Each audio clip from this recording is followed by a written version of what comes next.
Welcome to H2K Infosys. H2K Infosys is a e-verify business based in Atlanta, Georgia, United States. We provide 100% job-oriented, instructor-led, face-to-face, true live online software training programs. It also includes access to Cloud Test Lab with software tools. We provide live project for you to work on. We also provide assistance with mock interviews, resume preparation and review, and job placement assistance. H2K Infosys is trusted by so many students across the world. H2K Infosys provides world-class services in IT training with real-time project work for corporates and individuals, special IT training for MS students in the United States, software design, development, QA manual and automation, performance testing and maintenance, IT staff augmentation, job placement assistance, and tech support.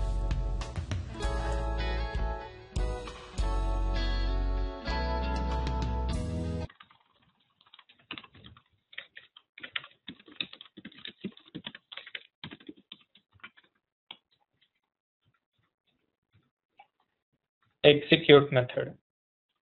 Our action class execute method accepts 4 parameters. The first one is action mapping, and the second one is action form. Third one is your HTTP servlet request, and the fourth one is your response. We already know about HTTP servlet request and response. Those are just used for getting the information from the user or sending the response back to the user. The purpose of providing the request and response objects, see, let us say you are retrieving the information, you are retrieving some other information which is not available from your form bean. Then how can you retrieve the information? So that's the reason they didn't remove the access for request and response. They have just made it available for you for your access, if at all, if it was required.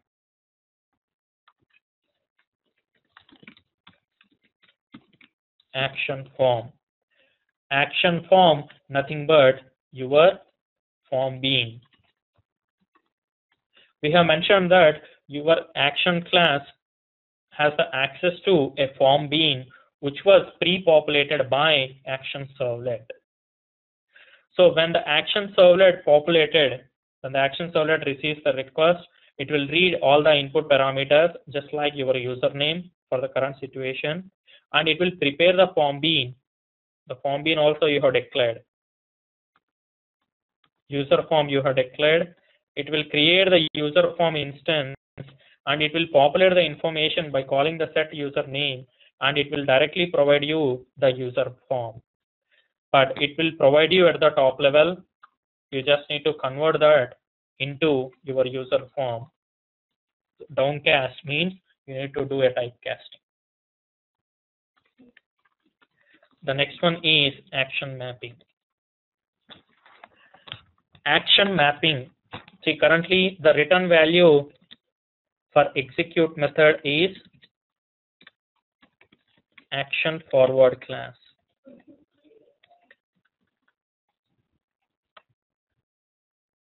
Just like your request dispatcher RD dot forward, your action mapping has a method called mapping dot find forward. The find forward accepts a string parameter. Here you can pass either success or failure. Once you have passed this string, this will be verified within your struts-config.xml file. So your mapping has the access to all the properties within your struts-config.xml file. Your action mapping has the capability of accessing the properties for your struts-config.xml file. So corresponding to the particular action, it is asking to find a forward request with success as a string. The return value for find forward method is action forward. this is how it got linked. When you call find forward with this information, this will return action forward, which is your return value. So you can directly return this one back to your controller. Then the controller will verify the success within struts-config.xml, and it will identify the corresponding JSP page.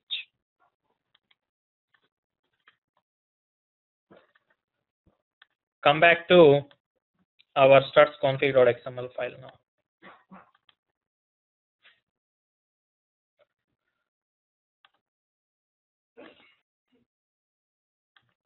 Currently, it was not filled.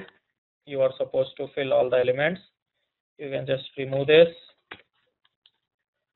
The main element is your action mappings. So within your action mappings, you are supposed to specify action, and you need to specify the mapping path. So the path, whatever that you have specified within your JSP page.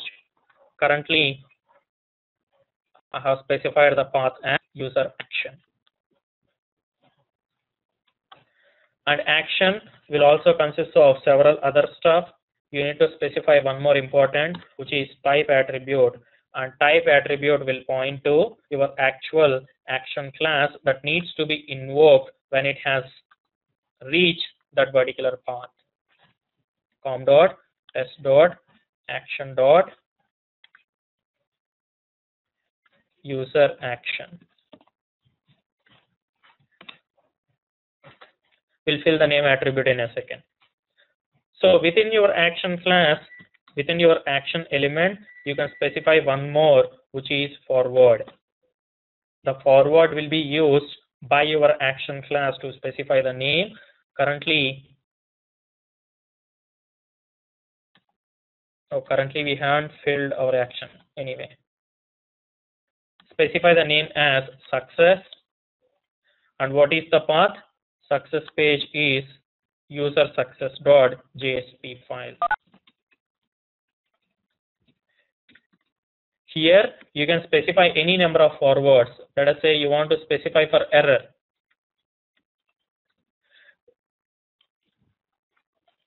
So error.jsp.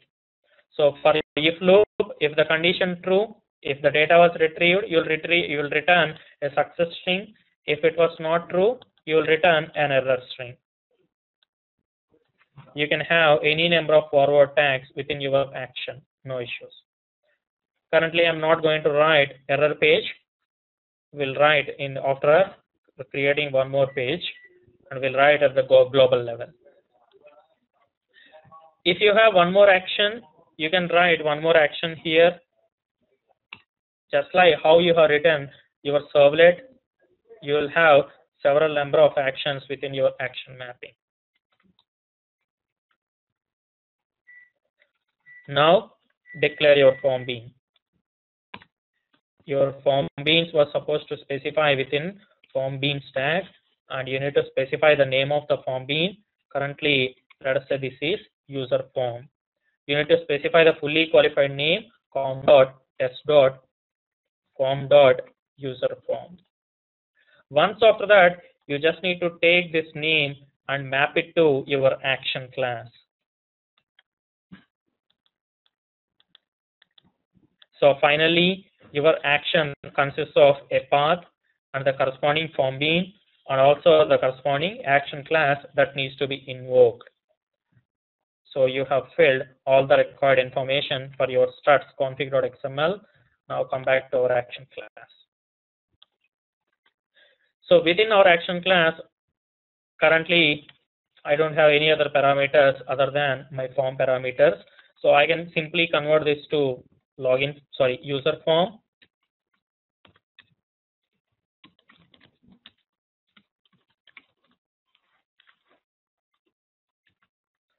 So I'm downcasting from action form to normal form, or else I can't call the getter method. Now I can call get username method. This is out.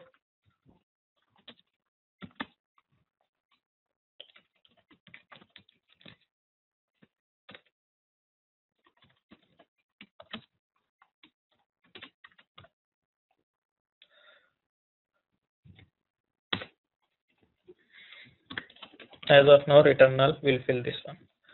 So now you got the username. Now you want to traverse to the success page. So we have mentioned that mapping consists of a method called find forward, which accepts a string. So currently I'm specifying that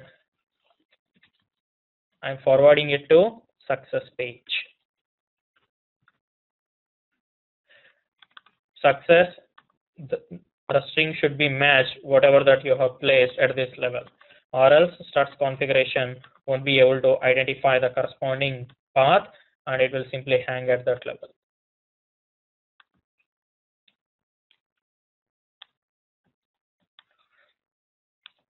So now we have set all the components from my JSP. It will verify the web.xml. So go back to our web.xml and check what kind of stuff was there. When you are creating struts project, the web.xml will be filled up by the action servlet automatically by your plugin itself.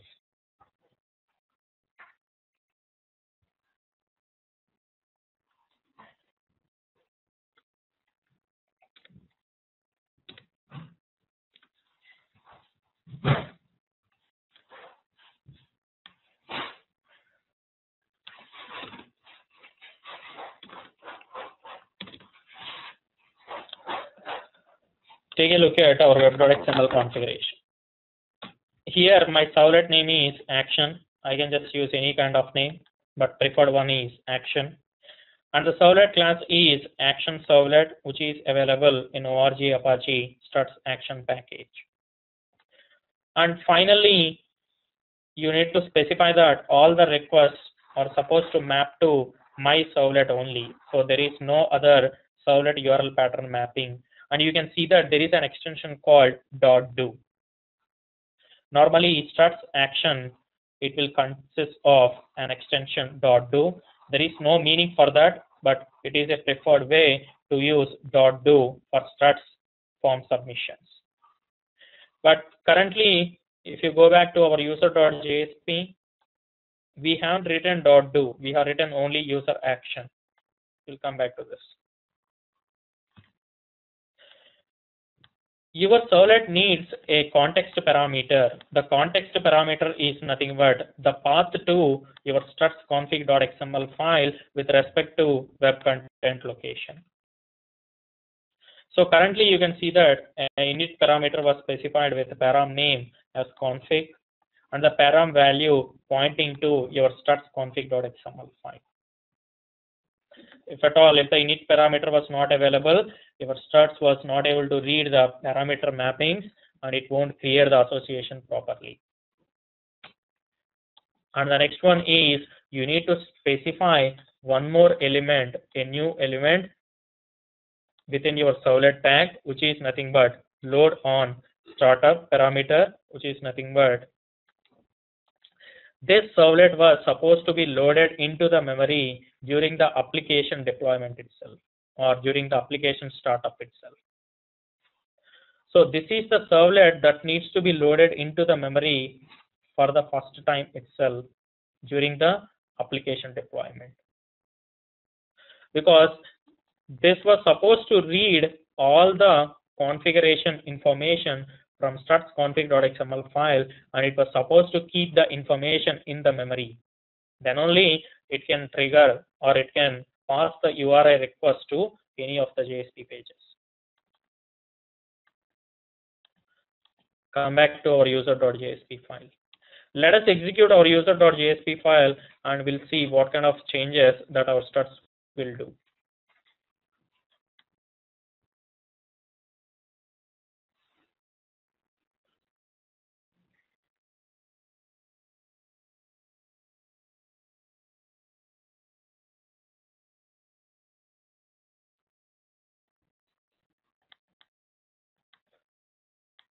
No, if you say load as one, that means the servlet will get loaded at the first time in the memory.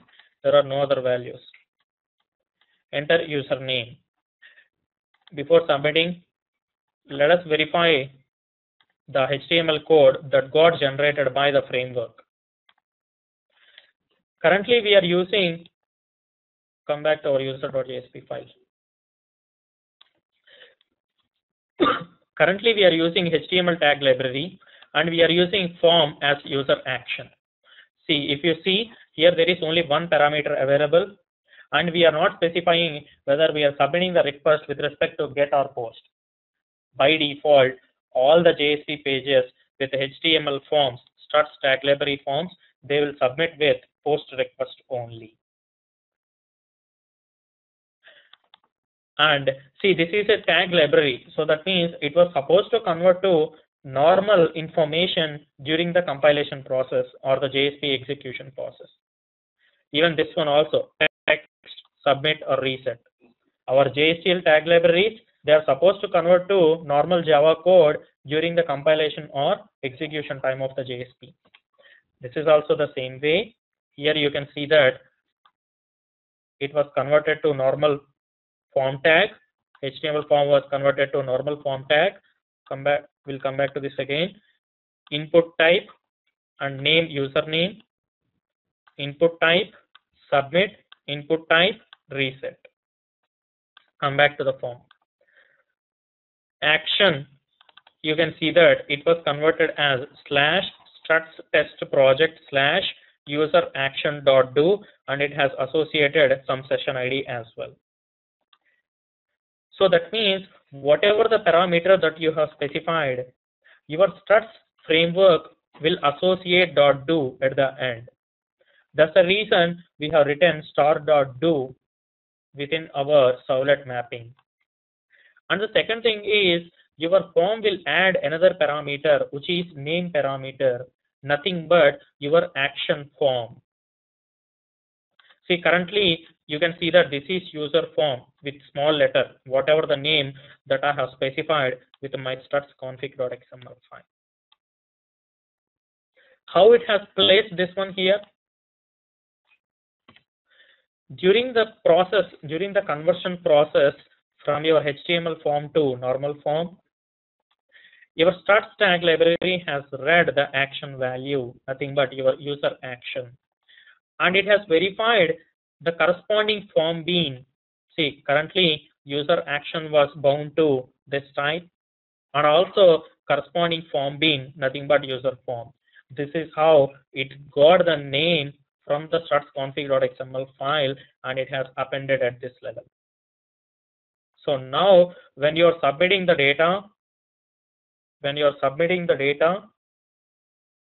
whatever the data that you are submitting, these are all the request parameters.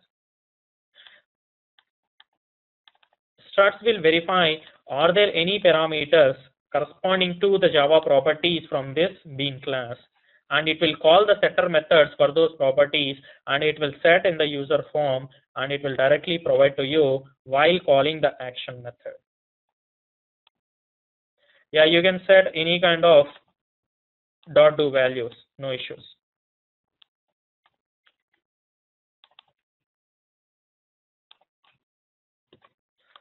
So now let us say this has submitted the request. Come back to our code.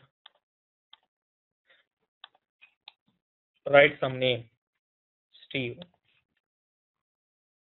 You can see that the request has reached to our action class, but currently we don't have any code within our user success page. Let me fill that one.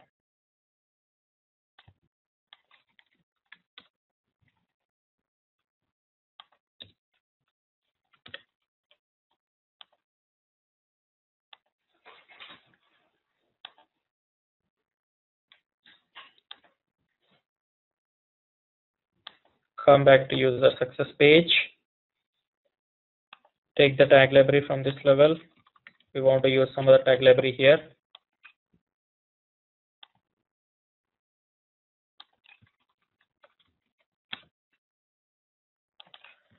Use bean tag library.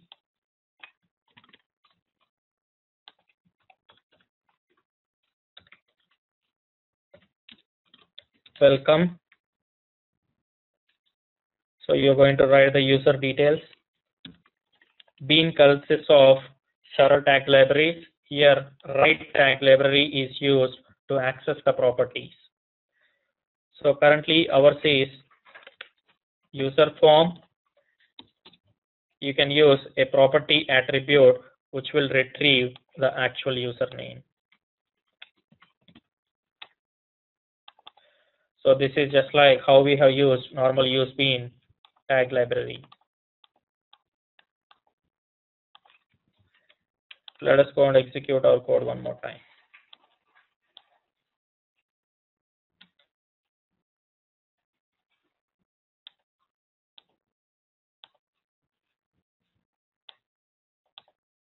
You can see that the data has displayed properly. Welcome, Steve.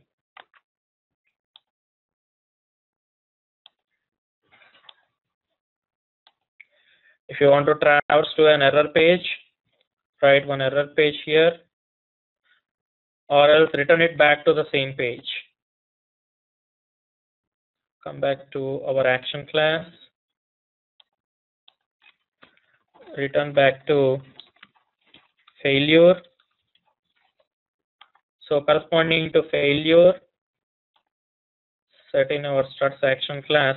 Here, don't set at the action level. We'll make use of global actions, global forwards. I'm sorry. So within this, specify the forward details. For failure, go back to user.jsp file. You need to specify a slash with respect to path element. So now execute our user.jsp one more time. By default, set this to null, or else it will get the value from the session.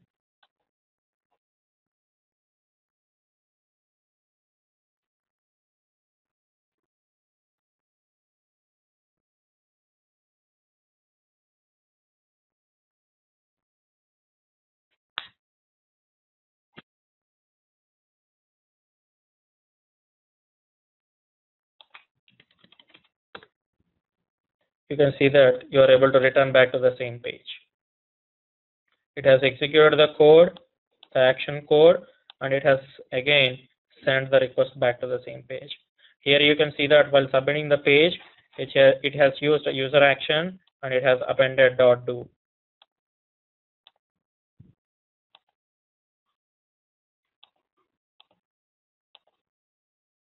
We'll see the rest of tags from struts-config.xml in tomorrow's class. Let us take a look at the next topics.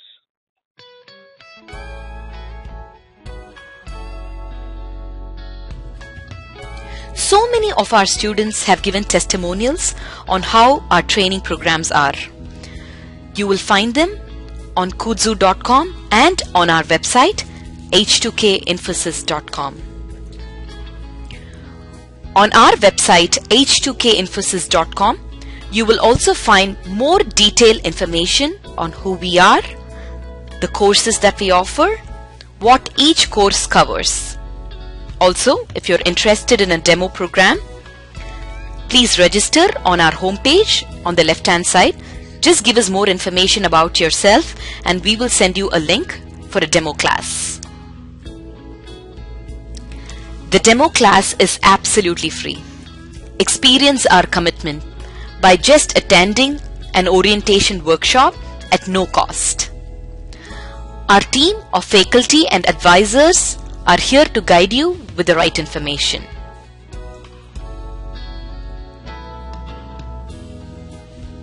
If you still have more questions, please feel free to call us.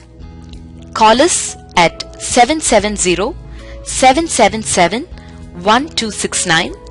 This is a United States number.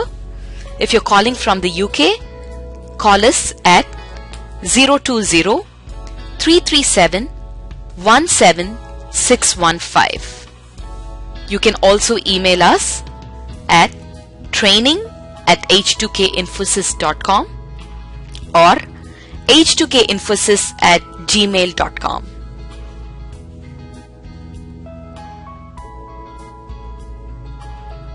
thank you for watching our videos. We wish you a great career in information technology.